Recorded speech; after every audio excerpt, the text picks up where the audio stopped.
So while I was watching this episode and I saw her very suspiciously feed people those sandwiches, poison was the most natural thought. But I was a little curious because seemingly the people at that table, despite this new character not seemingly liking them, they not respecting her, I was like, they probably have roles to play. You couldn't just kill them all off, right? And then the end of the episode came around and I was like, shit, did she just kill that little girl? Like, what's the point of that? And I didn't have any idea, so I was like, you know what, before recording this, let's go to Reddit, let's go to Twitter, let's take a look at what people are thinking. And I saw a couple people mention that what if she fed them that girl? Like, what if it wasn't poison? What if the smugness was that you needed the human meat in order to... I was like, if that's the case, that's some messed up shit. I don't know, because if it was a poison sandwich, self-explanatory, not sure what the end symbolizes. But if that idea of feeding human to these humans just to get back at them, that would be pretty messed up and twisted. But I mean, given the type of shit we're dealing with in terms of the storytelling, I wouldn't be surprised either. But that almost like Iron Maiden shit, like I honestly thought that moment wasn't going to be her dying or seemingly dying. You don't really know what death is in this show. I thought because she was like, small and there was a chair, I thought, like, it wouldn't squish her, right? Because I thought maybe she would just, I don't know, some weird bedchamber shit. No, like, the blood symbolizes something. So I don't know, like, I honestly thought we were building something completely different with that, because you see her, like, throughout the episode, near the start and then near the end. Turns out she might be the biggest psychopath of them all, and I have no idea where that's going, but that definitely sets in motion an interesting potential foe that Akari and Menno might need to go up against. Obviously, we have Flare as who's being established as probably the final antagonist for them, even though there's that connection. It's an interesting concept. There's honestly been a pretty common trend, I would say, about half of this anime. The first half of, like, 3 or 4 of the episodes, it's fine. It's almost slice of life. It's setup. It's nothing that I would say is boring, but it's nothing that I would also say is worth discussing. And then the second half will come around and it'll feel like you experienced 30 minutes worth of content and it just blows me away. It's happened so many times and it's honestly impressive because it truly feels like it's done on purpose, almost like a lot of these episodes that aren't just throwing us into the thick of it. Here's a battle.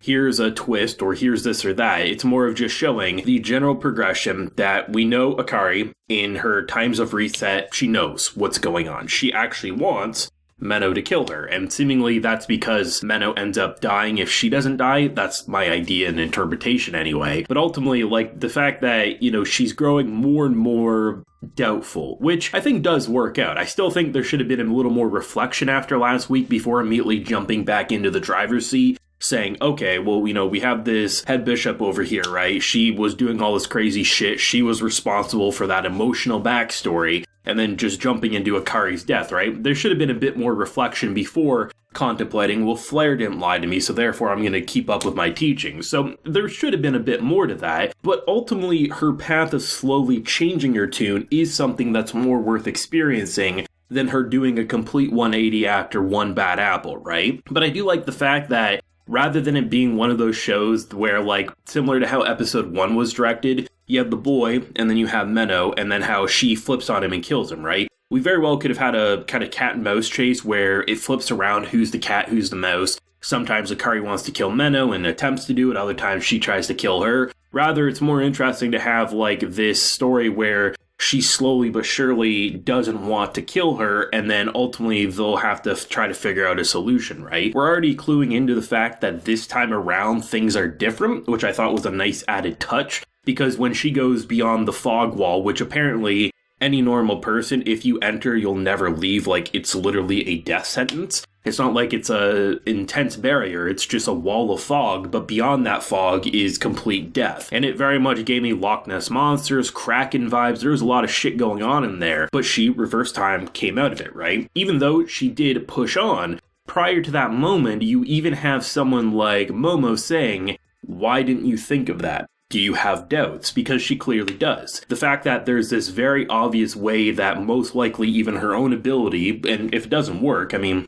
it's not really something that you have to try too hard. She literally got a boat and then just pushed her on a life raft and, okay, that didn't work, we're gonna move on. She didn't even clue into that until her friend was like, hey, why didn't you try this? Because she's doubting. because she's now having these doubts of, do I really want to kill her, or maybe am I rethinking? And that's a fun journey. That's a really fun journey. And I'm glad that this episode isn't reversing the quality of last week, or they're not just completely going back on the character progression. Like, they are progressing it. Not super fast, not super slow, but in a nice steady build. And I like the fact that Akari isn't, vengeful when she starts to remember. And it seems to happen when she's close to dying, sort of a thing. Or is dying in that case, right? So it's interesting. I really like that. I think there's a lot going for that relationship.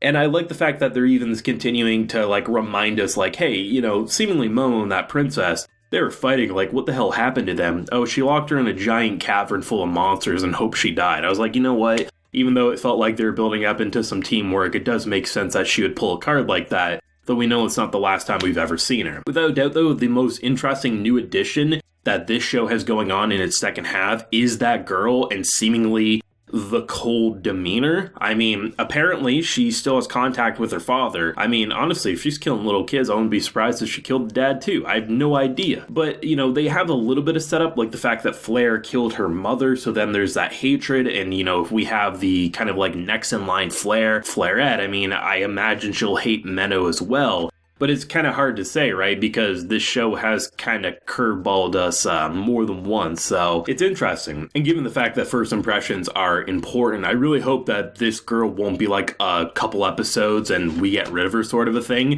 I honestly immediately just love the violence and the chaotic neutral energy, not showing too much emotion, but doing some crazy ass shit. If she ends up kidnapping Akari or something, even though she won't die, it's seemingly impossible to kill her, at least as it stands. I'm very curious if that would be a major pillar in Menno changing her tune and not wanting her to die. Because if you're trying to get rid of someone, I mean, someone who's a psycho trying to kill people is probably your best bet. So I think that would be pretty fun as well, but there's a lot of potential, I think. I thought there was good potential last week. I think there's even more after this week. Honestly, like I said, the first half of the episode doesn't do too much for me. It does show, the general scenes, which you need in order to build that I don't want to kill her attitude. But it's the second half of most of these episodes that just leave you wanting more, almost like you're drooling for the next entree even after you finished your first. And they continue to impress me with the world and just the subtle visual clues of how similar it is to our own, but still how different it is. I always love it when real world things, whether it's machinery, whether it's vehicles, they're powered by the ether or the magic source, whatever they're using, or in the fact of a hairdryer, right? Something that we all have in our world, but then the fact that you can see the little sparkles come out of it.